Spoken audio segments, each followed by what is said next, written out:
بسم اللہ الرحمن الرحیم۔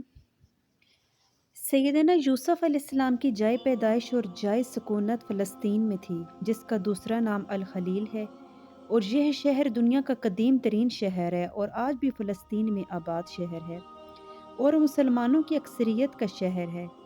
حضرت یعقوب علیہ السلام کے بعد کسی وقت اپنے خاندان کو الخلیل سے کنعان لے کر آئے تھے اور یہیں آباد ہوئے۔ حضرت یوسف علیہ السلام 30 سال کی عمر میں ملک مصر کے فرما رواں بنے اور 80 سال تک بلا شرکت غیر پورے مصر پر حکومت کرتے رہے۔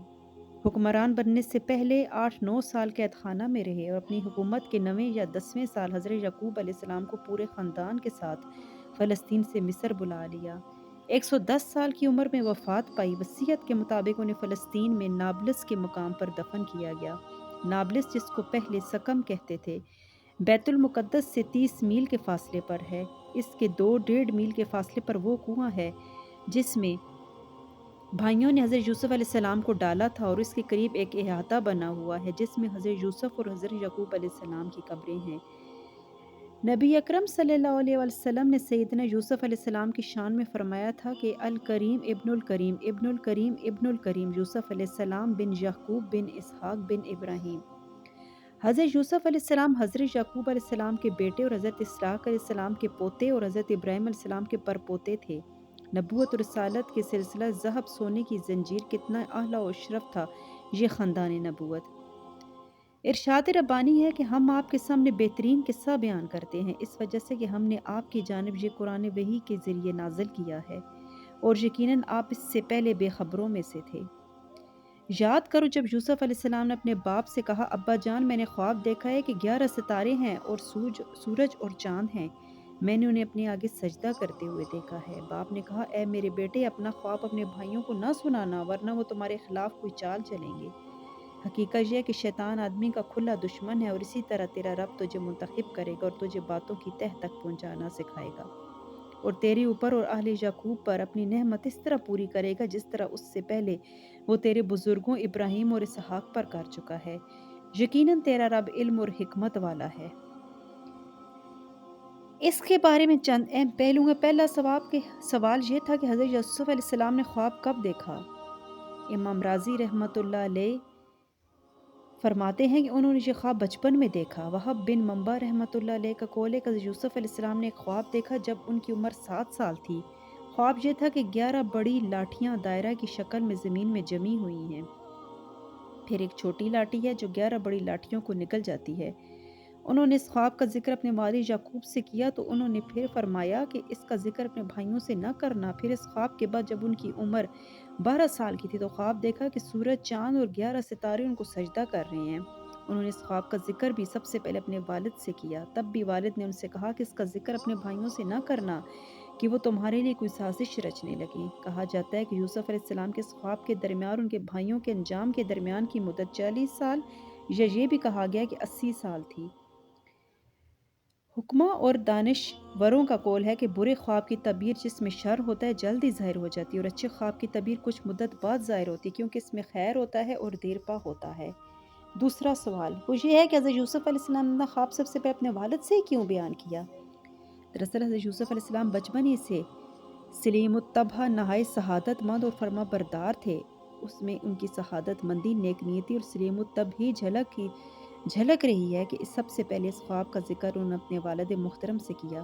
اس طرح کا خواب کوئی اوچھی طبیعت کا آدمی دیکھتا تو سب سے پہلے اپنی بڑائی کا ڈھول دوسروں میں پیٹتا، لیکن حضرت یوسف علیہ السلام نے یہ خواب دیکھا تو انہیں یہ محسوس ہوا کہ یہ خواب پریشانی کی نوعیت کا نہیں بلکہ اہمیت رکھنے والا خواب ہے۔ اس لیے انہوں نے سب سے پہلے اپنے والد کے سامنے پیش کیا جن پر ہر پہلو سے ان کو سب سے زیادہ اعتماد تھا۔ تیسرا سوال 11 ستاروں اور سورج اور چاند سے مراد کون ہے؟ 11 ستاروں سے مراد حضرت یوسف علیہ السلام کے 11 سوتیلے بھائی ہیں اور سورج اور چاند سے مراد ان کے والدین ہیں۔ علامہ زمخشری نے حضرت یوسف علیہ السلام کے 11 بھائیوں کے ناموں کا بھی ذکر کیا، وہ یہ ہیں: پہدا، روبیل، شمہون، لاوی، ربالون، یشچر، دینا، دان، نفتالی، جاد، آشر۔ ان میں سے 7 حضرت یعقوب علیہ السلام کی بیوی لیہ سے ہیں اور آخری 4 زلفہ اور بلہا سے ہیں، جبکہ لیہ جو کہ حضرت یعقوب علیہ السلام کی حضرت یعقوب علیہ السلام کی خالہ زاد بہن بھی تھی، ان کا انتقال ہو گیا، پھر انہوں نے ان کی بہن راحیل سے نکاح کیا جن سے حضرت یوسف علیہ السلام اور بن یمین پیدا ہوئے۔ چوتھا سوال، وہ 11 ستارے کون تھے؟ آسمان پر ستارے تو بے شمار ہیں، ان میں سے وہ خاص 11 کون سے ستارے تھے جو سجدہ ریز ہوئے؟ صاحب کشاف علامہ زمخشری رحمۃ اللہ علیہ نے روایت کی ہے کہ ایک یہودی رسول پاک صلی اللہ علیہ وسلم کے پاس آئے اور پوچھا کہ اے محمد ان ستاروں کے بارے میں بتاؤ جن کو یوسف علیہ السلام نے دیکھا تھا، تو رسول پاک خاموش رہے۔ اسی اثنا میں جبرائیل علیہ السلام نازل ہوئے اور آپ کو ان ستاروں کے نام بتایا۔ آپ نے یہودی سے فرمایا اگر میں بتا دوں تو کیا تو مسلمان ہو جائے گا؟ اس نے کہا جی ہاں۔ آپ نے ستاروں کے نام بتائے جو مندرجہ ذیل ہیں: جربان، الطارق، الزیال، قابس، عمودان، الفلیق، المصباح، الدروح، الفرخ، والصعب، ذوالکنیفین۔ حضرت یوسف علیہ السلام نے ان کو دیکھا اور سورج اور چاند کو دیکھا جو آسمان سے اترے اور ان کو سجدہ کیا۔ یہودی نے کہا بخدا یہی ان کے نام ہیں۔ امام رازی رحمۃ اللہ علیہ اس کو تحریر کرنے کے بعد فرماتے ہیں کہ جان لو ان میں سے زیادہ تر نام تصنیف شدہ کتابوں میں مذکور نہیں ہیں، اللہ تعالیٰ ہی حقیقت حال سے واقف ہے۔ پانچواں سوال یہ ہے کہ سورج اور چاند کا ذکر ستاروں کے بعد کیوں آیا؟ اس کا جواب یہ ہے کہ سورج اور چاند کو ستاروں پر افضلیت حاصل ہے، اس لیے کہ ان کے شرف اور بلند مقام کو خاص طور پر ذکر کرنے کے بعد ذکر کیا جیسا کہ سورۃ بقرہ کی آیت نمبر 98 میں ہے، جو اللہ اور اس کے فرشتوں اور اس کے رسولوں اور جبرائیل اور میکائیل کے دشمن ہے، اللہ ان کافروں کا دشمن ہے۔ یہاں پر عام فرشتوں کا ذکر کرنے کا بعد جبرائیل اور میکائیل علیہ السلام کا ذکر خاص طور پر ان کی اہمیت کے سبب سے ہے۔ چھٹا سوال یہ ہے کہ سورہ یوسف آیت کریمہ میں رأیتو کی 2 مرتبہ تکرار کیوں ہے؟ قفال رحمۃ اللہ علیہ نے اس کا جواب یہ دیا ہے کہ پہلی رأیتو تو اس بات پر دلالت کرتی ہے کہ انہوں نے ستاروں، چاند اور سورج کو دیکھا، اور دوسری رأیتو اس بات پر شاید ہے کہ ان کو ان کے آگے سجدہ کرتے ہوئے دیکھا۔ حضرت یوسف علیہ السلام جس وقت یہ خواب دیکھا تو اس وقت ان کی عمر 12 سال تھی، اور یہ بھی معلوم ہے کہ وہ نہایت ہی سنجیدہ اور باادب لڑکے تھے۔ آیت میں رأیتو کی تکرار کا ایک نکتہ یہ بھی ہو سکتا ہے کہ انہوں نے اپنے والد ماجد سے کہا کہ میں نے خواب میں 11 ستاروں اور سورج اور چاند کو دیکھا۔ یہ کہہ کر تھوڑا انہوں نے توقف کیا، کیونکہ آگے جو بات وہ کہنے جا رہے تھے وہ والد ماجد کے مقام و مرتبہ سے اعلیٰ بات تھی۔ غالباً بے ادبی کا خیال ہوا تو اس لیے تھوڑی دیر رکے اور پھر کہا میں نے انہیں اپنے آگے جھکے ہوئے دیکھا ہے۔ ساتواں سوال یہ ہے کہ حضرت یعقوب علیہ السلام نے خواب سن کر یہ کیوں فرمایا کہ اپنے بھائیوں سے اس کا ذکر نہ کرنا؟ ایسا انہوں نے اس لیے کہا کہ حضرت یوسف علیہ السلام کے سوتیلے بھائی حضرت یوسف علیہ السلام سے حضرت یعقوب علیہ السلام کے بے پناہ لگاؤ اور محبت سے جلتے تھے۔ حضرت یعقوب علیہ السلام نے خواب سن کر یہ اندازہ لگا لیا تھا کہ اس میں منصب نبوت پر فائز ہونے کا اشارہ ہے، اس لیے انہوں نے ان کو منع فرمایا کہ یہ خواب اپنے ستیلے بھائیوں کے سامنے بیان مت کرنا۔ انہوں نے اپنے دل میں یہ سوچا ہوگا کہ ان کے بھائی تو ان کے دشمن ہی ہیں، خواب سن کر مزید حسد کی آگ میں جل بھون کر ان کے خلاف کوئی سازش کر بیٹھیں، اور شیطان تو انسان کا کھلا دشمن ہی ہے، وہ انہیں غلط راستے پر ڈالنے کی ہر ممکن کوشش کرے گا۔ آٹھواں سوال، یہاں پر ایک سوال اور ابھرتا ہے کہ بھائیوں سے خواب کو بیان کرنے سے کیوں روکا؟ کیا ان کے بھائی خواب کی تعبیر کا علم رکھتے تھے اور خواب سنتے ہی بات تہ تک پہنچ جاتے؟ حضرت یعقوب علیہ السلام نے منع اس لیے فرمایا تھا کہ ان کے ستیلے بیٹوں کو یا ان میں سے کسی کو تعبیر خواب کا علم ہوگا۔ اہل تحقیق کا قول ہے کہ انہیں تعبیر خواب کا علم تھا، اگر انہیں علم نہیں تھا تو پھر حسد، جلن اور غصہ میں اضافہ کی کوئی وجہ اس خواب کو سن کر نہ ہوتی۔ امام رازی تفسیر سورہ یوسف علیہ السلام میں اس کا ذکر ہے۔ منصب نبوت کے بارے میں ہے کہ حضرت یعقوب علیہ السلام نے حضرت یوسف علیہ السلام کو خبر دی کہ تمہارا رب تمہیں نبوت کے لیے منتخب فرمائے گا۔ یہ خواب ایک شاندار مستقبل کی پیشن گوئی کرتا ہے۔ اس کے ساتھ ساتھ وہ تمہیں تعویل احادیث کا علم دے گا، یعنی خوابوں کی تعبیر کا علم دے گا۔ یہی علم تعبیر ان کے لیے مصر کی بادشاہی اور جیل سے رہائی کا ذریعہ بن گئی۔ تعویل احادیث سے مراد صرف خوابوں کی تعبیر ہی نہیں بلکہ اس میں آسمانی کتابیں اور انبیاء کرام کے حالات کا علم بھی شامل ہے، واقعات اور حادثات کے نتائج اور انجام کا بھی علم ہے، نیز اس میں معاملہ فہمی حقیقت کا بھی علم ہے۔